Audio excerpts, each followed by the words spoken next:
Welcome to today's Planning Inspectorate webinar on what is meant by a sustainable location. I'm Hannah Porter. I'm a Planning Inspector at the Planning Inspectorate, and I'll be your chair for today's session. Thank you all for joining us. I can see people are still filtering in. We're delighted to see such a strong interest in this topic, which the session has been fully subscribed for. Today's webinar will run for around 60 minutes. That's with 40 to 45 minutes for the presentation, followed by a question and answer session. Your cameras and microphones will have been disabled, but we welcome your questions throughout the session using the Q&A feature in Microsoft Teams. Please feel free to upvote questions that you see that you particularly like and would like to see addressed. For those who may need to leave the session early, we are recording it, and this will be made available on our webinars page and social media channels afterwards. Just going to briefly introduce our speaker today. It's my pleasure to introduce to you Sheila Holden, OBE. Sheila has sought to improve the integration of planning and transport throughout her distinguished career as a civil engineer, transport planner, and planner. She was awarded an OBE for her services to transport planning in 1996 and was the first woman to become president of the Chartered Institution of Highways and Transport. She's been an inspector with us for the last 9 years, and that's following a career of 30 years in local government and 10 years as a consultant. I'll now hand over to Sheila, who will share more about her background and experience before delving into today's topic. Sheila, welcome, and over to you. Thank you, Hannah.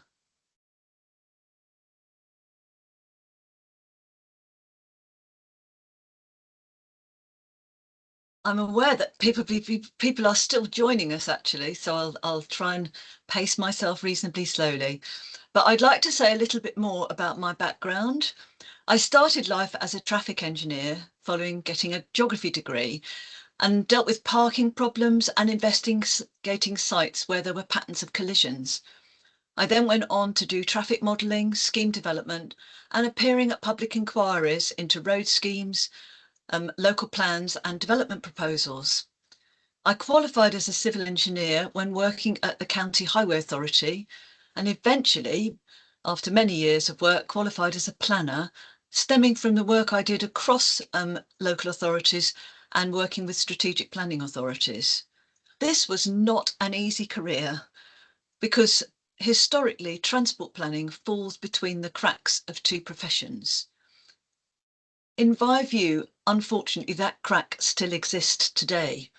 Highway engineers too often continue to confine their comments on development proposals to visibility displays, parking requirements and peak hour traffic congestion, and say little or nothing about pedestrians and cyclists, and even less about people who have limited mobility to get around, either because they do not own a car or have mobility problems. Planners too often leave issues about location, pedestrian access, the public realm to highway engineers. This is regrettable, as many local plans talk about the need to reduce car dependence, but appear to struggle to find ways of ensuring that happens as part of development proposals. I'm aware that I have a very mixed audience from planning and highway authorities and developers. All of you, therefore, have a role to play in taking this issue forward. The aim of this presentation is to help LPAs ask the right questions and to suggest that highway authorities need to be much more engaged in the issues relating to accessibility and travel patterns across the day and the week. I should also like to encourage developers to provide better information so that by working together across these disciplines, development will be permitted in locations that provide the best means of ensuring genuine modal choice. This is vital if we are going to deliver sustainable development. The information that I will present today primarily comes from my experience in the transport sector, much of which was before I became an inspector. So some of what I talk about may be very familiar to you. For others, it may include information that you have not even considered before. Nevertheless, I hope it will give you a better idea of how inspectors, who of see both sides of these arguments seek to apply to the tests which relate to transport and location set out in the framework, remembering that this will be done alongside assessing any scheme against the relevant development plan policies, which is always the starting point for determining any application or appeal. In speaking to you, I believe transport, travel and accessibility are vital to the modern world. You only have to look at the chaos that ensues when something goes wrong. For example, the power outage at Heathrow, the grid going down in Spain. The first thing that hits the headlines was that transport came to a standstill. People were stranded and plans for everything from business deals to weddings were disrupted. On the other hand, we all adapted during COVID. Suddenly traffic was quiet. Many of us worked from home. However, the long-term consequences of not being able to get around are still with us, including poor mental health for young people whose lives were disrupted by school and university closures, and the lack of social contact, which was so hard for so many of us. That's why I believe that providing better transport choices for everyone is very important if we are to create a better world and a more cohesive society. So here are the topics I'm hoping to cover in this 40 to 45 minutes. And I'm particularly going to be referring to the framework and its revised approach. Firstly, we will touch on the framework's approach to date and how the 2024 framework seeks to shift a direction, particularly removing away from the tests relating to highway issues and thinking more broadly about transport and accessibility. Secondly, I'm going to present you with background information, which is important to both planners and highway engineers to understand the context into which transport decisions and choices are made, because there is certainly much more to transport considerations than peak hour traffic congestion. Thirdly, I will offer some suggestions as to how the transport hierarchy should be applied when assessing development proposals from a locational perspective. This will leave you to think about the dilemmas that some places will present to those of us who are working across the sector. Even when locations may not be ideal, there may be more that can be done to make places, services and facilities more accessible to everyone and not just those who have access to a car. So in my experience as an inspector, much of the technical assessment of development schemes has centred around the issue of highway capacity and safety. This is the case even though the transport chapter in the framework is actually headed Promoting Sustainable Transport. In fact, the first mention of highways rather than transport is in paragraph 116. So my first plea is, please read the whole chapter. The reality is that in commenting on applications, highway authorities focus their response on what are the tests set out in paragraph 116, namely, will there be a severe effect on the operation of the network, and will there be unacceptable effects on highway safety? These are primarily highway questions. So if the highway authority is satisfied that peak hour queues will not be significantly increased, test passed. And if there are no obvious accident problems, the access complies with the appropriate visibility displays, no objection. They may also comment on parking provision, either ensuring that it is adequate or in some places, particularly city centres, requiring the development to be car-free. But paragraph 116 talks about residual effects. So the above highway question should only be asked after a broader consideration of the transport implications. The problem is that this is not the approach I have observed to be used by many developers. Walking and cycling are nearly always addressed using only qualitative information. It's very rare to have figures. Circles around sites may illustrate the 800-metre isochrone, for example, but there's little or no reference to the actual length of the route that may need to be taken or its quality. Sometimes what is presented is a list of facilities within specific distances, but little or nothing is said about the likelihood or frequency of any journey that may be undertaken on foot. I am often presented with completely unrealistic assumptions about how far people are willing to walk or how often they would choose to do so, particularly if they have access to a car. Very few transport assessments provide genuinely multimodal assessments of overall trip demand.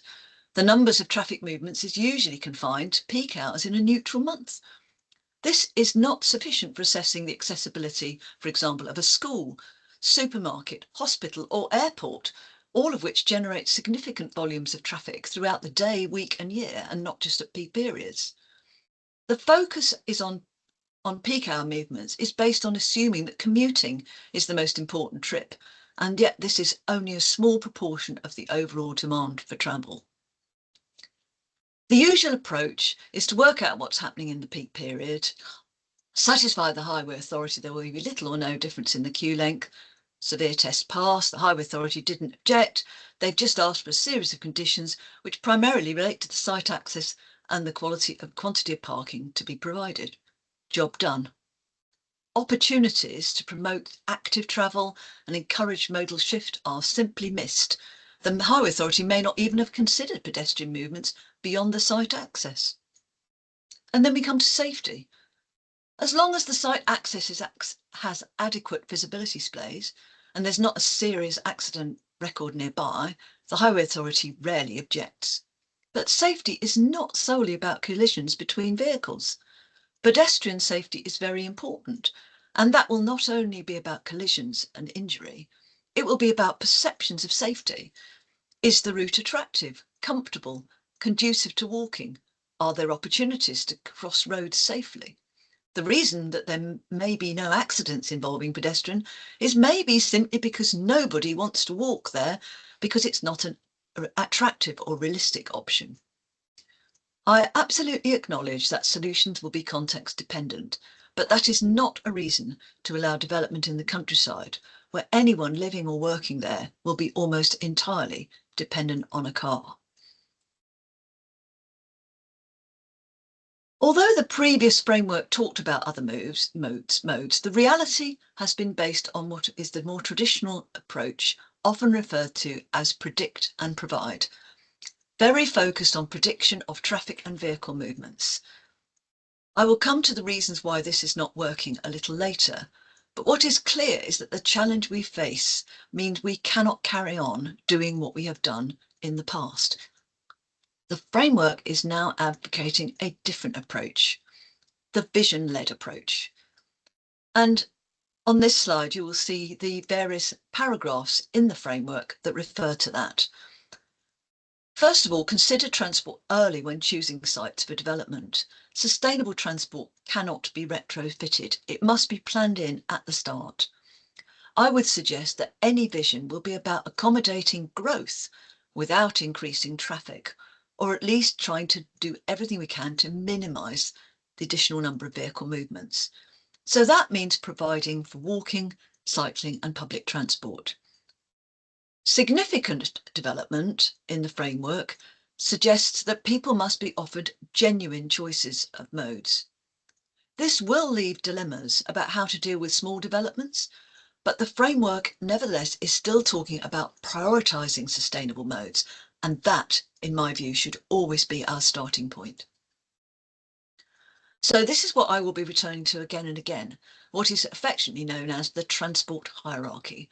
Walking must be the first priority. How many journeys could be done on foot? How many will realistically be done by foot, given the competition with the car? Cycling. Accept that cycling is not for everyone, but the more we can get people cycling, the better. And many of the tests for encouraging people to cycle would be the same as those for walking. The routes have got to be comfortable, convenient, and perceived as safe. Public transport. What is available? Could it be improved? Would it be used? Is the service sustainable in the longer term? Cars are at the bottom of this hierarchy. This is a huge challenge because the car gives freedom to go where we want and when we want to those of us who have access to one. This freedom and choice is very hard to compete with, and people are not going to give that up lightly. Personally, I am very glad to have had access to a car and the opportunity to drive and travel when I choose to do so. This is not something that was enjoyed by my grandmother's generation. However, our ability to move around can and does have very negative effects on others and on our environment. Similarly, those with limited options to travel can be excluded from society to their detriment. We need to understand some basics about that, as it has a profound impact on how places have developed and how people behave. Changing behaviour and reducing car dependence is not going to be easy. It requires us to win hearts and minds. We won't do that while we continue to build developments in locations where access to services is much easier by car than any other mode. But by providing homes and services and facilities that people need, there will need to be balances struck and difficult choices to make. I always describe transport as the glue that holds our society together. We rely on the transport network to keep modern society going. Without lorries, we'd have no food on the shelves and goods in the stores. Travel and how we do it has profound economic, social and environmental consequences. If we don't understand that and take it into account, we will not be making the best decisions about where to locate development and how to provide the infrastructure to facilitate movements by sustainable modes. Transport and movement has always shaped how places develop. Some of our street patterns and interurban route corridors date back to Roman times. There are plenty of medieval layouts in our cities, and we complain that they don't accommodate the car. But we don't want to create Los Angeles here. We don't have the space, neither do we have the money, nor, I believe, the inclination. We therefore need a vision of the types of place that we want to create for the future. The ability to move around also profoundly affects how people behave. Even when we don't travel to work every day, we need reasonable access to employment. Without access to education and training opportunities, it's more difficult to get a job. We need to buy goods, food, even when habits have changed radically with online shopping. We are social creatures. We need contact with friends and family, and we also need to see health professions, even if only occasionally. So what is reasonable accessibility? Well, you can't expect someone to do a week's shopping on a bike. Neither is it going to be easy or acceptable to get to the doctor if it involves several difficult bus journeys. Journeys need to be reasonably easy to make, take a reasonable time, and to be undertaken at a reasonable cost. We might be willing to commute an hour and a half each way to work every day. A teenager might be persuaded to walk to school for 20 to 30 minutes.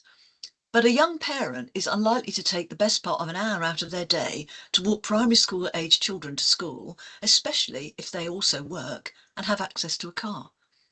And I doubt that any of us would walk a mile down a rural road with no footways to buy a pint of milk. So the options for getting around primarily relate to two things: the kind of place in which we live.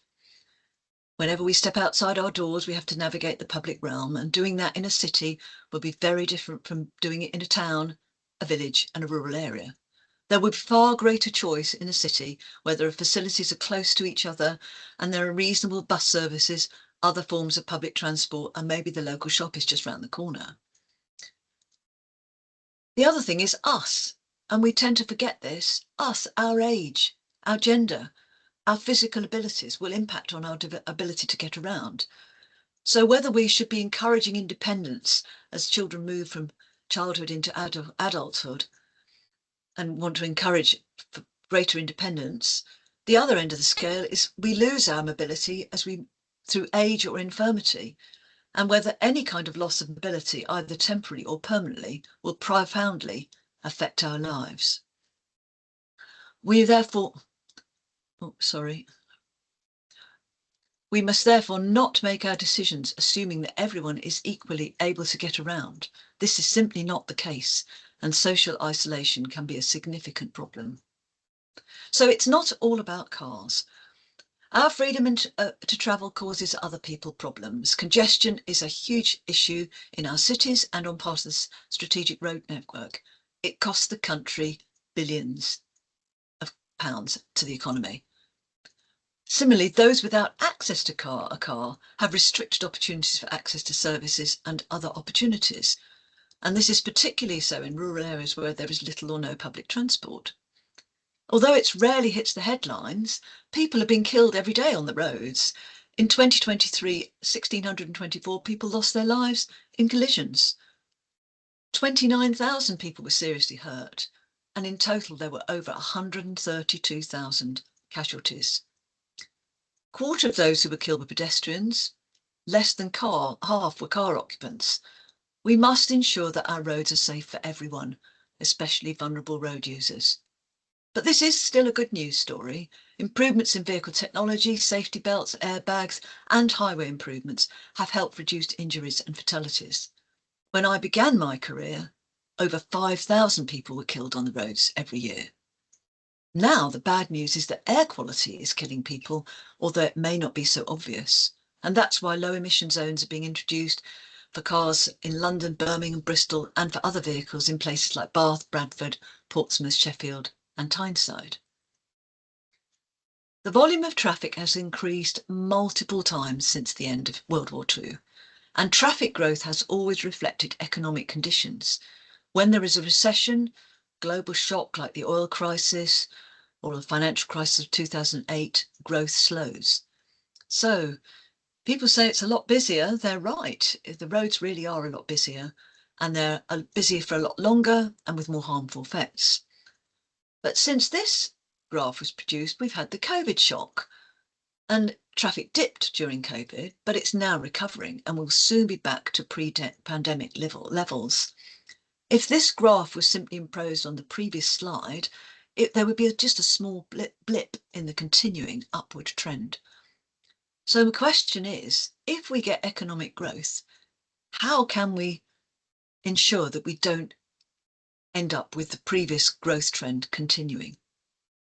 And we know the government wants growth, so how can we deliver it without that upward trend?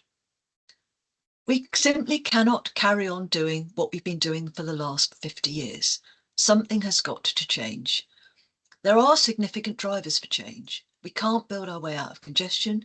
We can't afford the environmental consequences would be unacceptable. Climate change is a major concern, and transport contributes enormously to greenhouse gases. So we need to decarbonise it. But even if we do that, we all drive electric cars. That won't stop congestion. Public health is a real problem due to the lack of physical activity. The fact that we drive everywhere rather than walking and using more active travel is a major contributor to heart disease, cancer, and many other health issues linked to obesity. Poor air quality causes respiratory problems, and in urban areas this is a particular issue for children. Somehow we need to link delivering sustainable transport solutions to economic growth. If we locate development which can encourage modal shift and make better use of existing infrastructure, that would be a good start. If we can encourage more walking and cycling, we will reduce emissions, encourage more physical activity, reduce car dependence, and actually improve public health. To do this, I suggest we know a little bit more about why we travel and how. And so the following slides use information from the National Travel Survey undertaken by the Department for Transport each year. So there are actually over 33 million cars on the road. I sometimes wonder where they all park, but there we go, a question for another day. But there is the issue of car ownership.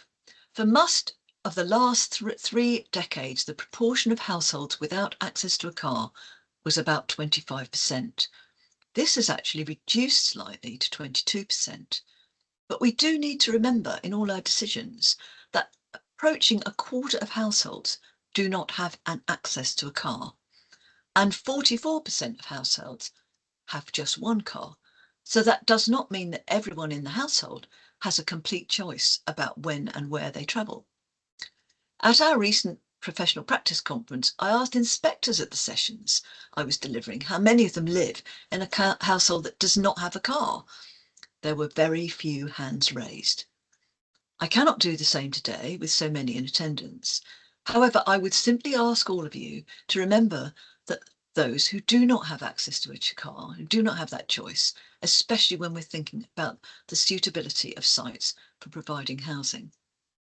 There's still a gender gap with more men than women driving. And do you think about others who do not have access to a car the whole time? How does this affect inequalities in our society?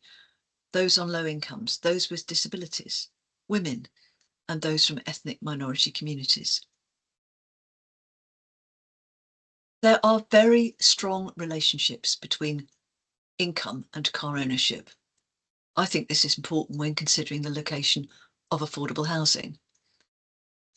10% of the lowest 10% of earners, only a third of them have a car.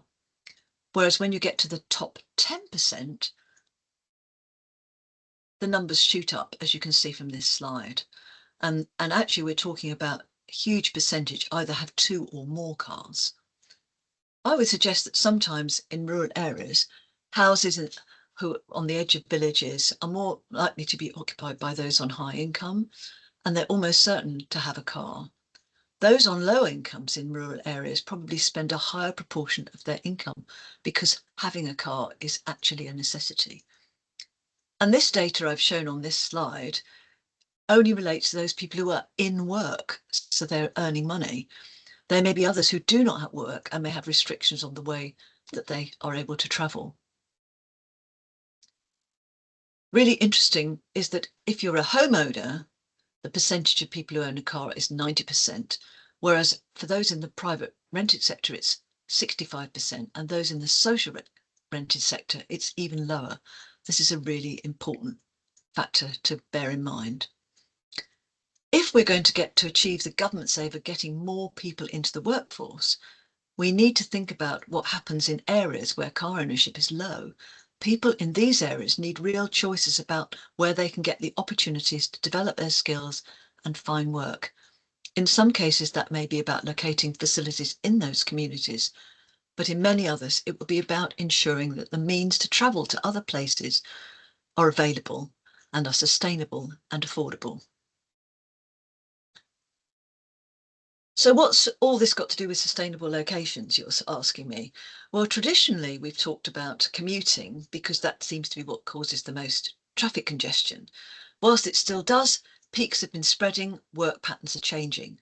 So providing for the peaks is costly, and changing behaviour so that we can make better use of existing infrastructure is increasingly important. Many trips, shopping, leisure, business, do not take place in the peak hour. There may be well be capacity on the network to absorb these, but that still has consequences for modal choice and for emissions. So you can see here that, the average number of trips and the distances travelled by car and by other modes. So walking is right up there as a really important mode of travel. The consequence of urban and village extensions that are not well served by public transport is that traffic problems will not be on or near the new development, but where the facilities that people need to reach are located. So they emerge in town centres, which develop parking problems and air quality management areas. Nearly 30% of all trips are on foot, but of course they're short, so they only account for a very small amount of the distance that we actually travel. But if we could increase this by ensuring that more of the day-to-day destinations are within walking distance, it would make a real difference. So how many destinations are within a realistic walking distance? The primary school, convenience store, friends, family? How far are people willing to walk? The 10-minute rule, or 800 metres, is a good one to follow, beyond which, to be honest, walking rapidly declines. The future is uncertain. Traffic has historically grown when economy is growing. Will that continue? How are we going to deal with the ageing population? How are we going to cope with more young people with long-term health conditions? The framework is now introducing the concept of scenario planning. This is much more focused on asking ourselves what we want the future to look like and what we have to put in place to bring that about. We will not be using past trends to predict the future. Traffic growth forecasts will no longer be the determining factor, possibly with the exception of infrastructure improvements on the strategic road network.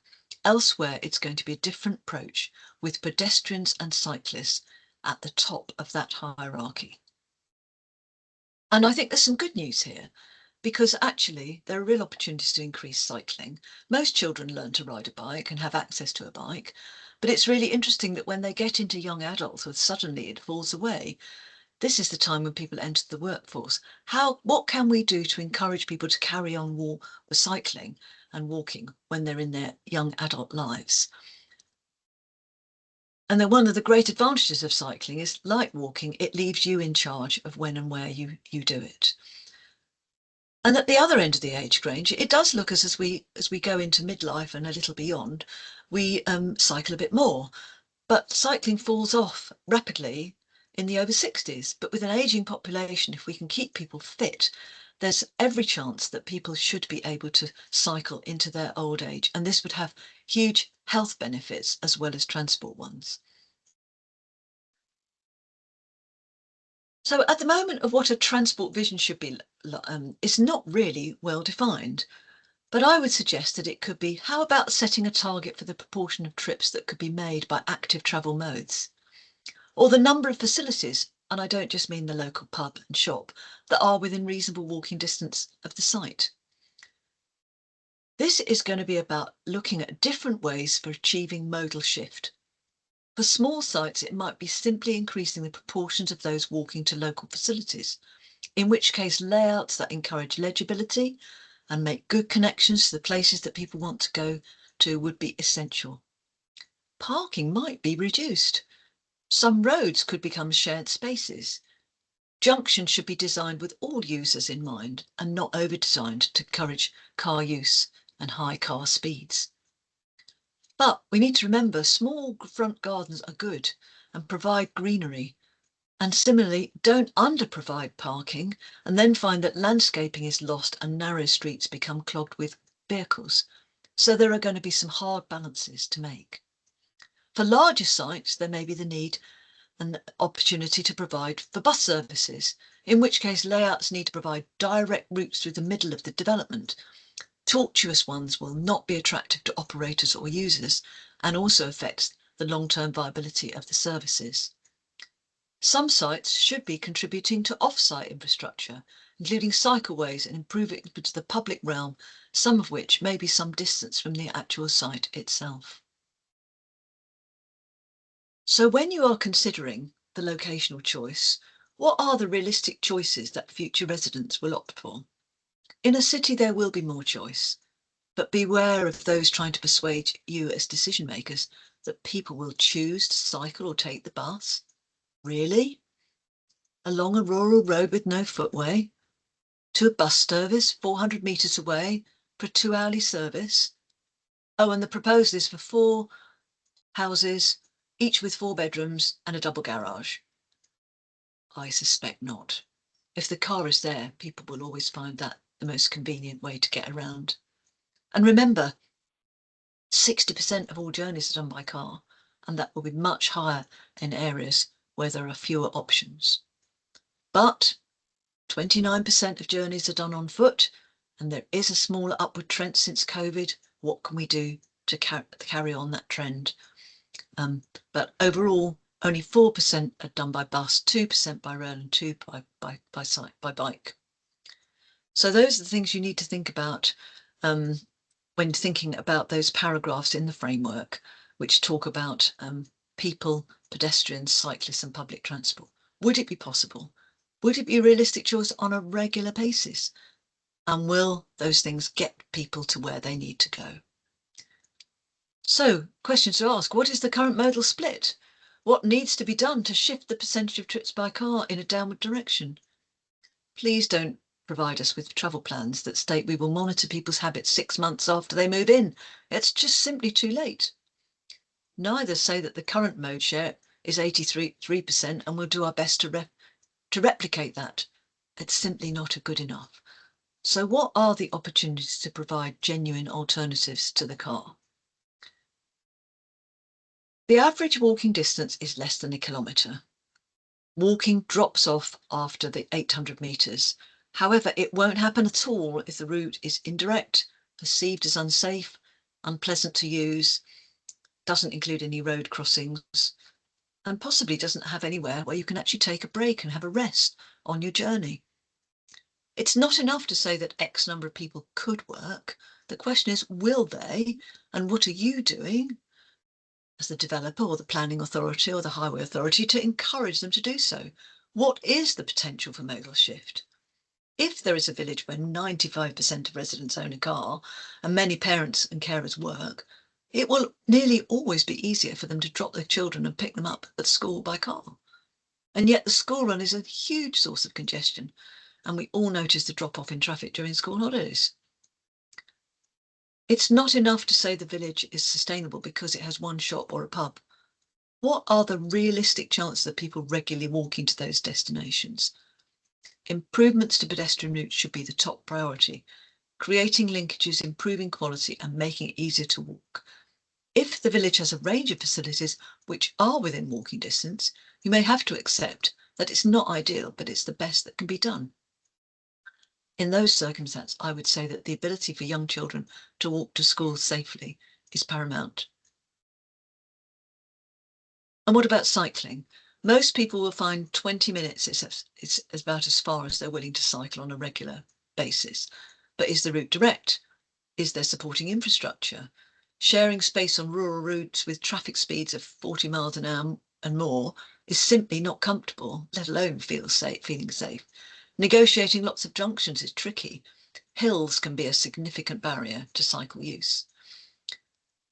At the destination, cyclists need secure parking, and for work they need showers and dockers. Without these, using a bike regularly is simply not going to be a realistic option. But even if cycling is done some of the time, it could contribute to a reduction in car travel. So the right incentives need to be there. Can these be achieved with a travel plan? Could you encourage secondary school children to cycle to school? It's good for their independence, but it won't happen without support of parents, positive action by the school, and the appropriate infrastructure being in place. Infrastructure alone won't be enough.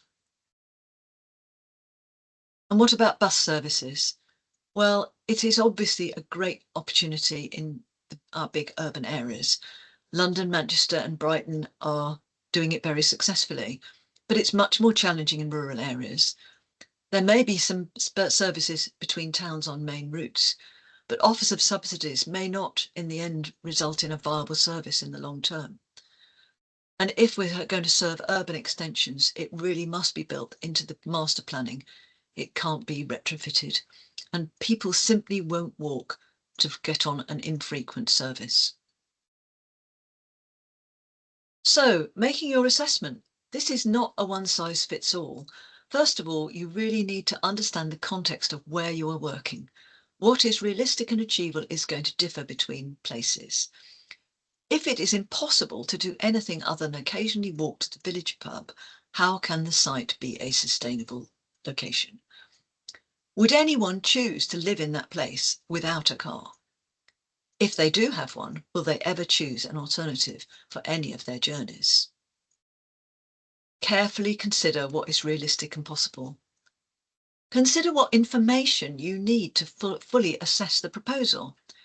I would suggest this may be a mix of hard, factual data, in which case it should not solely relate to vehicle movements and could include things like car ownership, traffic numbers, collision statistics, and pedestrians.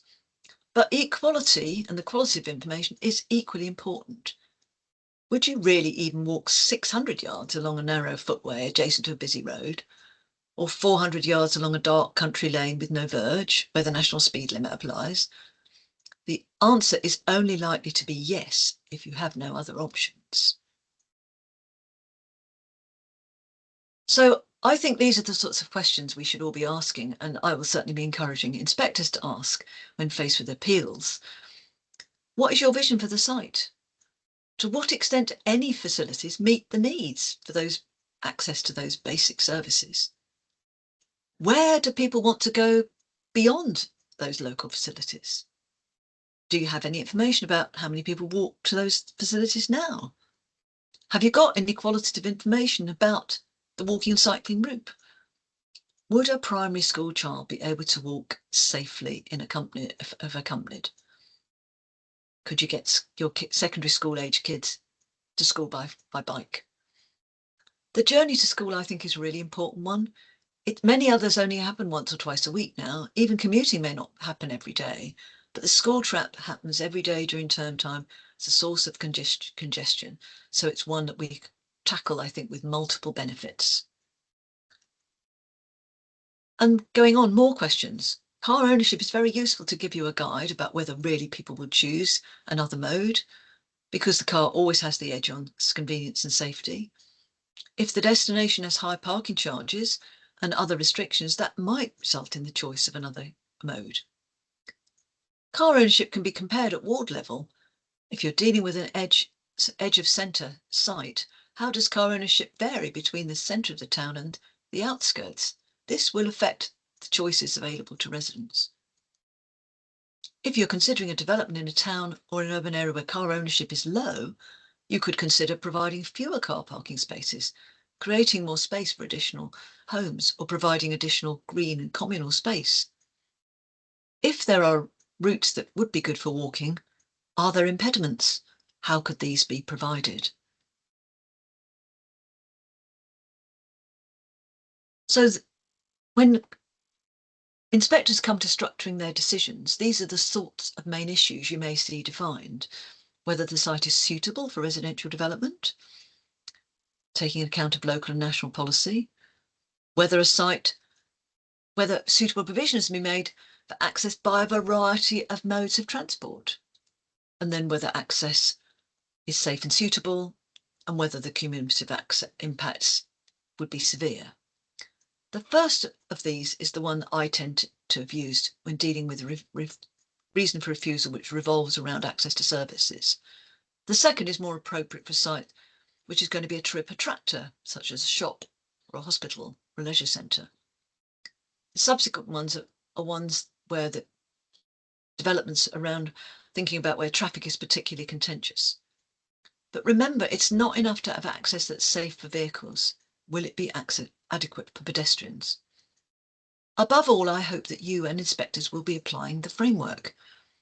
Inspectors are in a unique position to expose that crack I was talking about earlier between highway and planning requirements. We may take on the role of trying to fill it as well. Just because a development passes those highway tests, namely those of unacceptable highway safety or severe effects on the operation network, it does not mean that the proposal is acceptable in transport or planning terms. In assessing the proposal, has the transport hierarchy been applied? Or is the argument all about traffic numbers and the amount of parking?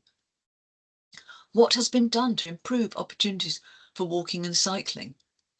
If nothing is proposed, how can the site be considered sustainable? Has anyone asked those questions? Or has the assessment been based on past trends and observations, namely predict and provide? I suggest that that is no longer a good enough approach. Safety is not just about collisions. Even if there are no obvious patterns, if there's even a cluster, something's going wrong. Errors are being made. We're humans. We make mistakes. What measures could be placed to reduce speeds, enhance the public realm, make it easier to cross the road, increase the perception of a pedestrian-friendly environment? Only if these things are done will more people be willing to walk. I am going to mention an example where there was a proposal for a supermarket in an urban area. The Highway Authority were content that the traffic assessment was adequate, no unacceptable delays, access could be provided with suitable visibility displays, car park would be of a sufficient size, no objection, just need conditions. The public were far from happy. More traffic, strong perceptions of a proximity to a dangerous junction, so refused, contrary to officers' recommendations. The simple question to ask was, why, with so many people living within a 10-minute walk, isn't more being done to encourage walking to the store? The answer was a shock. No one asked. The Highway Authority were content because the paragraph 116 tests were passed.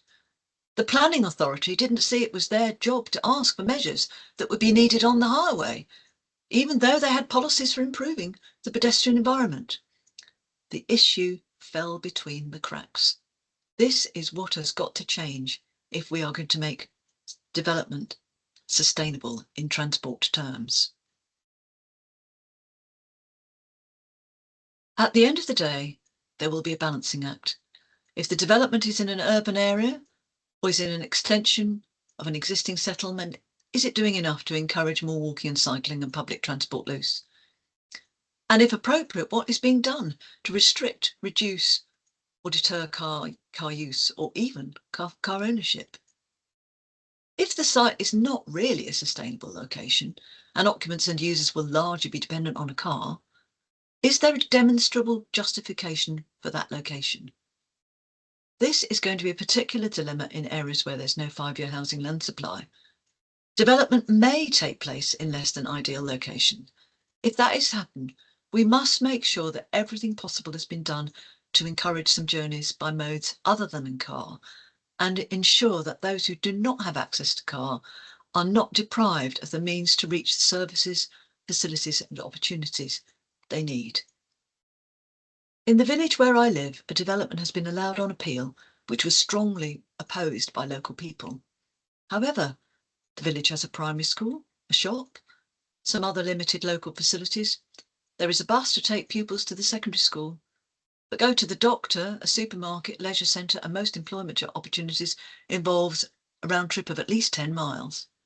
There is a very infrequent bus service and not an alternative to anyone with a car, so it's far from ideal.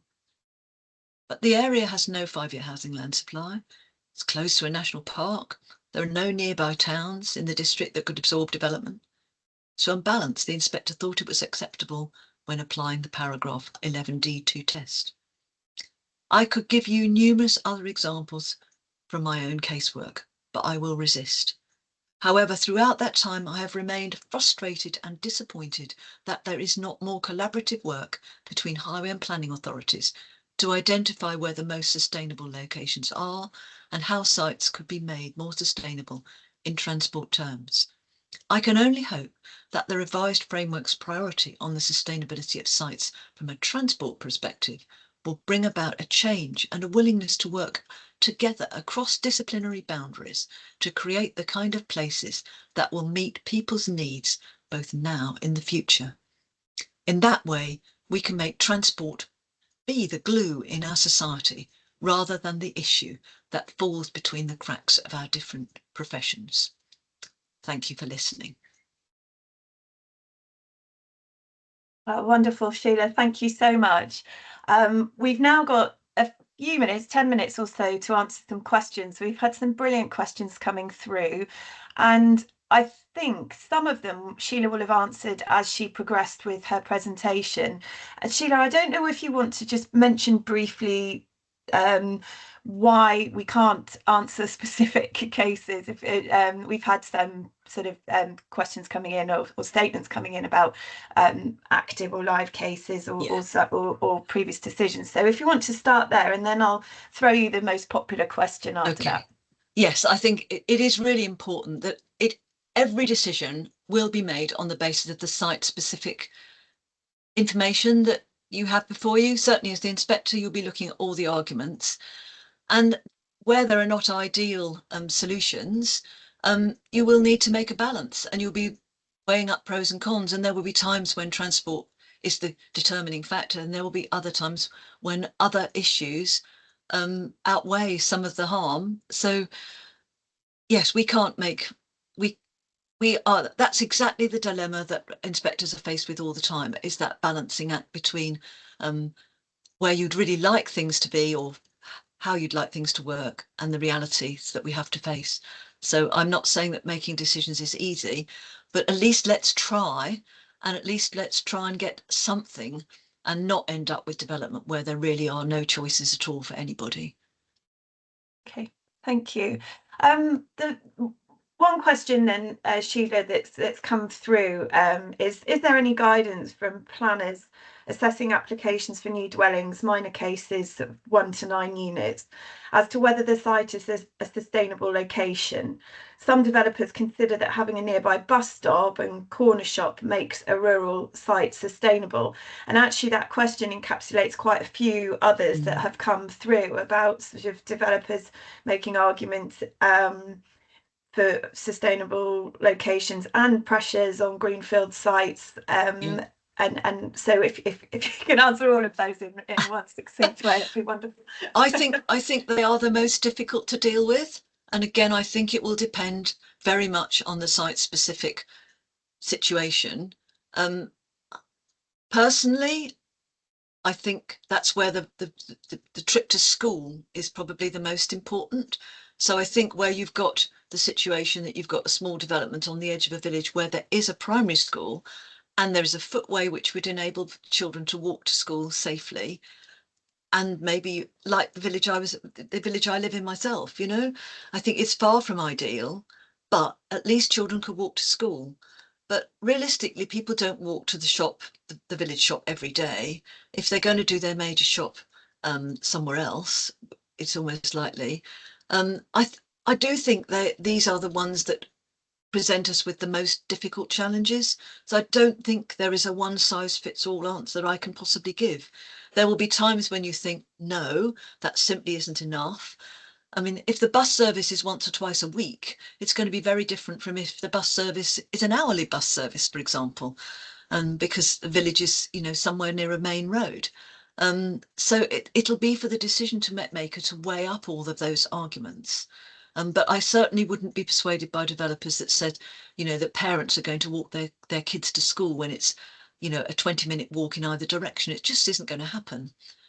So we've got to think, and where are people going to go?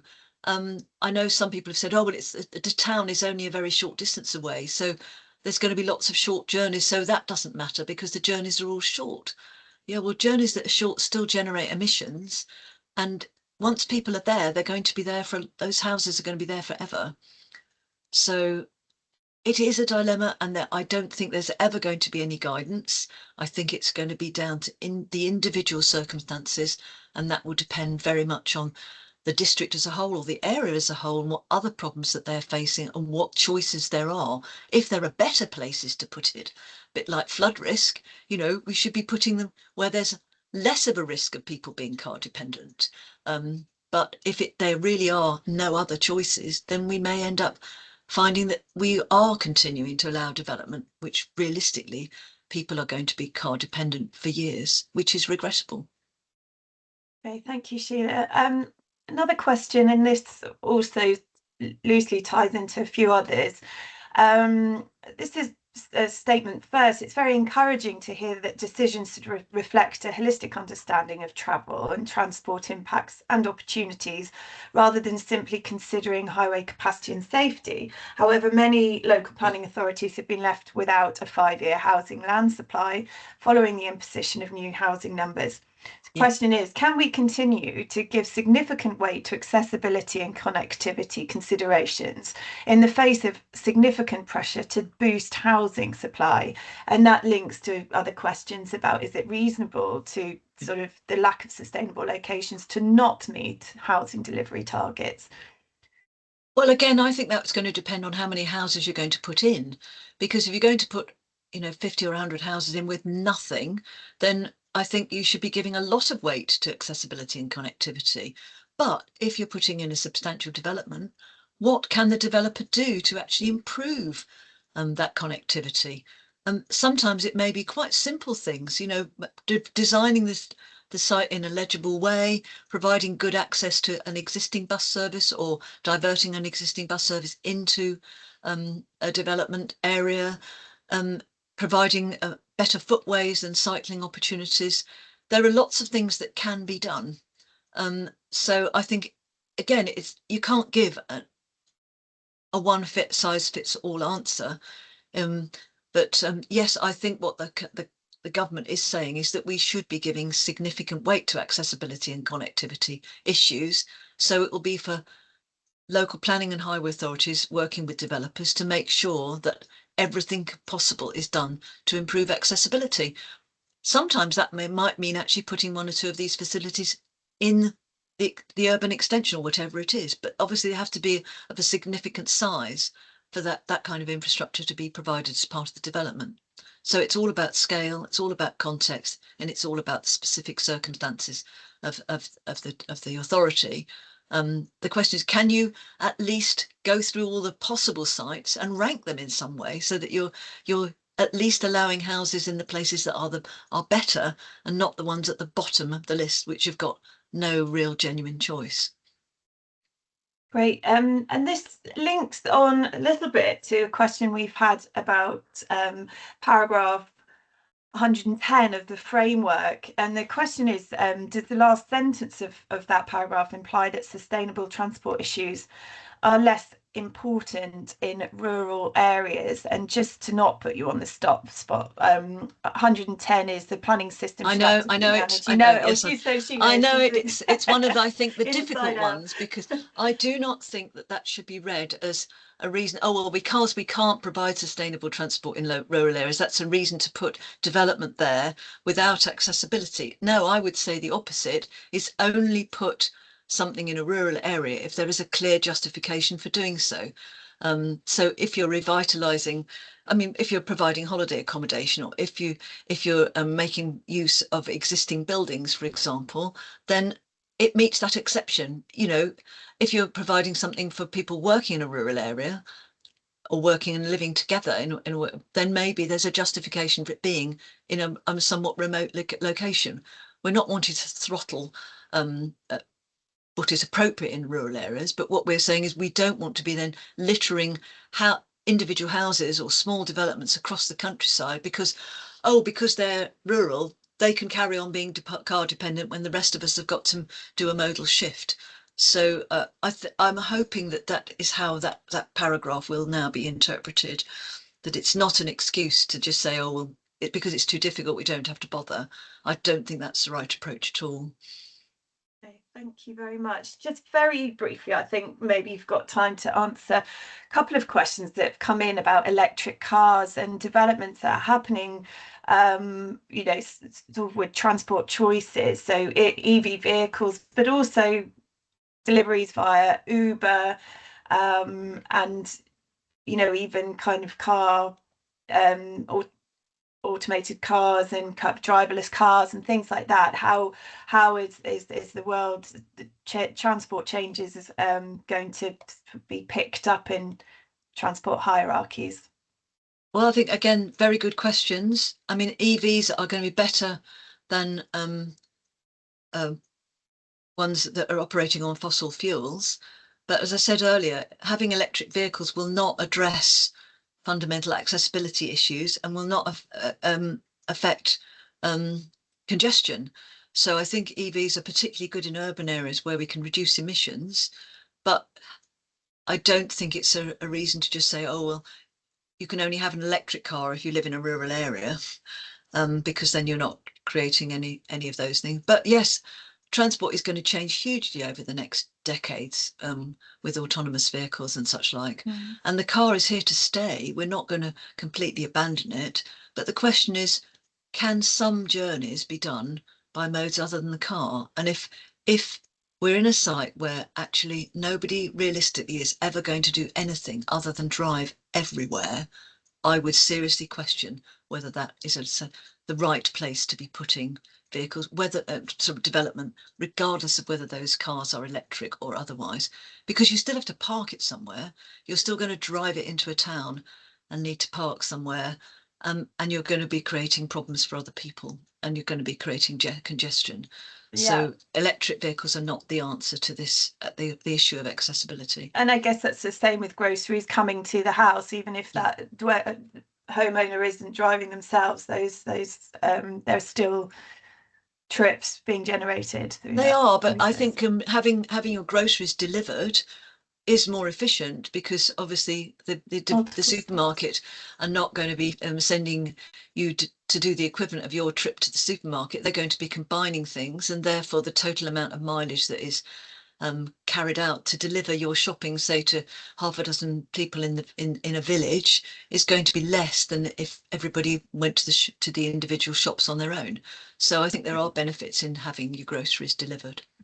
Brilliant. Okay, well, thank you so much, Sheila. I've just squeezed the last drop of time out of this session, so we really are going to have to close because it's 1 o'clock. Thank you, everyone, for engagement. We've had fantastic questions, and actually people have been answering questions themselves, so it's a really nice collaborative session. Thank you, Sheila, so much. You're sort of a real wealth of knowledge on this topic, and it's given us plenty to think about in what makes a truly sustainable location. Before everyone logs off, I'm aware the numbers are clicking down. I just want to mention the Planning Inspectorate's new appeals service, which has been successfully piloted with 5 local planning authorities. And this is going to be rolled out nationally with the remaining authorities incrementally from June onwards. So this is just a flag and to watch this space. Big thanks for everyone for joining today. Can you please take a moment to fill in the feedback form? It's in the Q&A panel. Your thoughts are very welcome on today's session, but also we'd like to hear on your thoughts on topics you'd like to see covered in future webinars. And you know, feedback genuinely shapes how we can improve our service and next steps. And so please do share your ideas. Our next webinar is on enforcement casework, and that's coming up on Wednesday, the 2nd of July. If you're signed up for event alerts, you will get first dibs on registration when it opens. If not, just pop over to the webinar section on our gov.uk page, and there you can subscribe to see all our upcoming events. So thanks again to everyone for your time. I hope you found it useful, as I certainly have. Thanks again, Sheila, for sharing your expertise and insights, and have a great rest of your day, everyone. Goodbye.